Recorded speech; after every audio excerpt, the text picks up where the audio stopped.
Bonjour à tous, bienvenue sur la chaîne aujourd'hui. Aujourd'hui, première vidéo pour l'analyse du match numéro 1 des Islanders face au Lightning de Tampa Bay en finale de conférence au round 3 des séries. Bon, que dire de cette première rencontre-là? Le Lightning a été extrêmement dominant.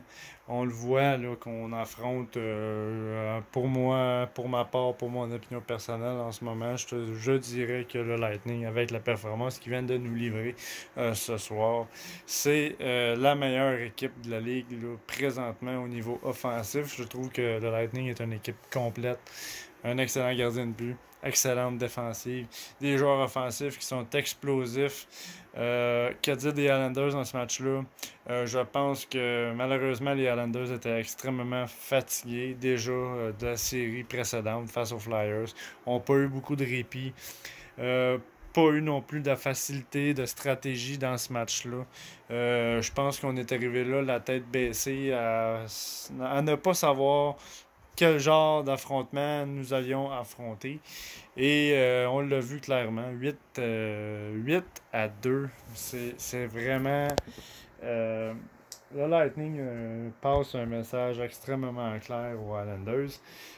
Ça va être une série extrêmement difficile. Une défaite qui fait très mal. Malheureusement, je trouve ça dommage que les Islanders paraissent mal dans le match numéro 1 après 27 ans d'absence en finale de conférence. Mais je dois quand même lever mon chapeau à quelques joueurs dans les Islanders. Au niveau des gardiens de but, j'ai rien à dire de positif. Thomas Greisch, malheureusement, son départ, ça n'a pas été fructueux. Varlamov non plus. Comme on peut voir, là, autant Varlamov que Thomas Greisch, c'est très inquiétant. C'est très inquiétant. Je pense que malheureusement, ça cloue là, un petit peu le cercueil de la série en partant avec le déficit qu'on a dans les gardiens de but. Ça fait vraiment dur. Pour moi, là, pour ma part, je trouve que ça fait vraiment dur. Je pense que ça prendrait un miracle vraiment pour que les Islanders réussissent là, à s'ajuster vraiment dans cette série-là. Je pense que la présence de Johnny Boychuk en défensive serait requise. Je pense qu'il faudrait changer Rose Johnson pour remettre Michael Dalcol ou peut-être même rajouter là, Komarov qui devrait revenir dans la formation.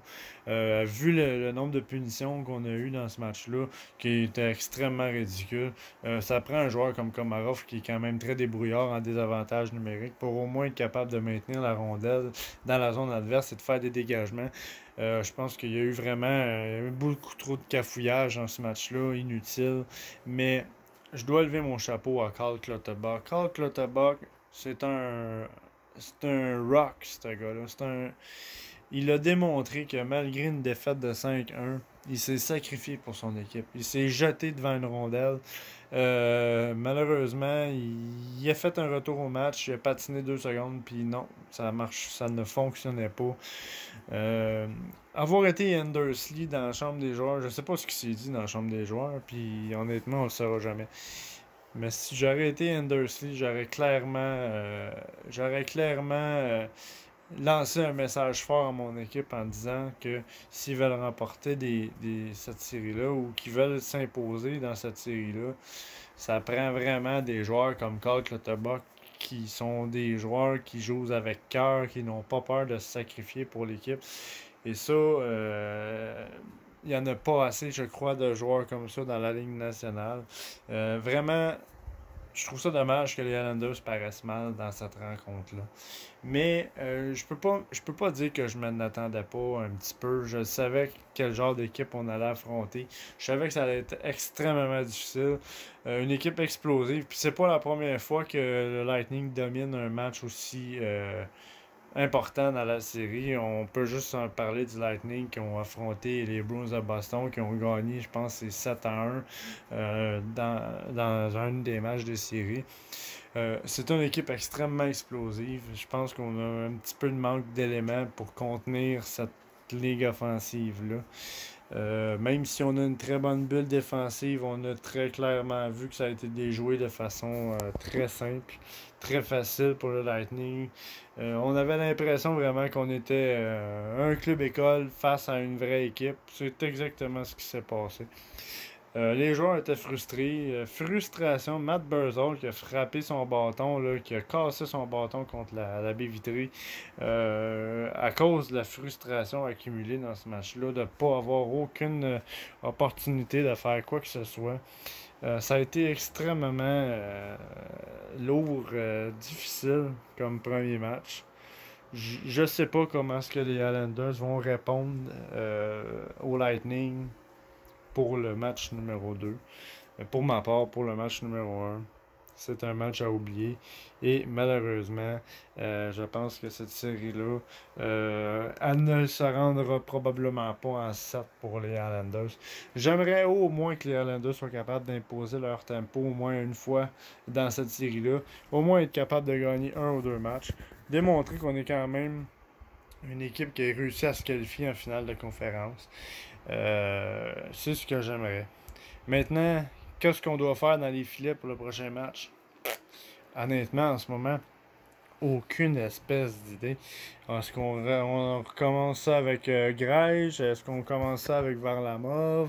Je pense que dans les deux cas, un ou l'autre, ça change pas grand-chose.